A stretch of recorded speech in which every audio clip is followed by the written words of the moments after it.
My fiancé insisted we have separate bachelor parties, so I decided to attend his as a surprise guest. Trent had been acting strange for months leading up to our wedding. Whispered phone calls that ended abruptly when I entered the room. Password changes on everything. New cologne I'd never seen before. When I suggested combining our bachelor and bachelorette parties, he practically jumped out of his skin. Some traditions are sacred, Brooke, he said, kissing my forehead. Trust me, you don't want to see what happens at a real bachelor party.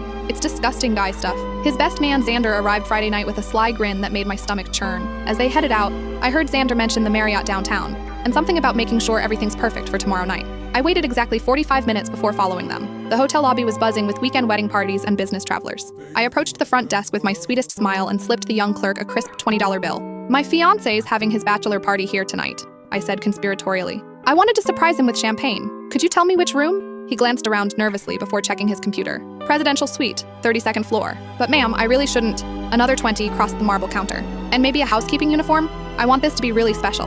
10 minutes later, I rode the elevator up 32 floors dressed as hotel staff, my heart hammering against my ribs. The hallway was eerily quiet, except for muffled music and masculine laughter coming from the suite at the end. I stood outside the door for a full minute, gathering courage. Finally, I knocked. Room service, I called in my best fake accent. Xander opened the door, clearly several drinks in. When his eyes focused on my face, all the color drained from his cheeks. Holy shit, he whispered, stumbling backward. I pushed past him into the opulent suite before he could stop me. What I saw made my entire world tilt sideways. No strippers gyrating around poles, no poker table covered in cards and cash, no drunk groomsmen doing shots. Instead, Trent sat on the leather sectional with his arm around a stunning redhead I'd never seen in my life. She was wearing an emerald cocktail dress that probably cost more than my car payment, and a massive diamond engagement ring that caught the overhead lights, like a disco ball. Surprise, I said, my voice deadly calm despite the earthquake happening inside my chest. The suite fell completely silent, except for the soft jazz playing from hidden speakers. Trent's face went through about 17 different emotions before settling on pure terror.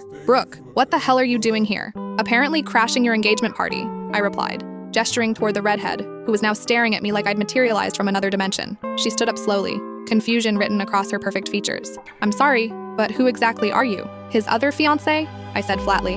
That's when I noticed the details that made my stomach drop straight through the floor.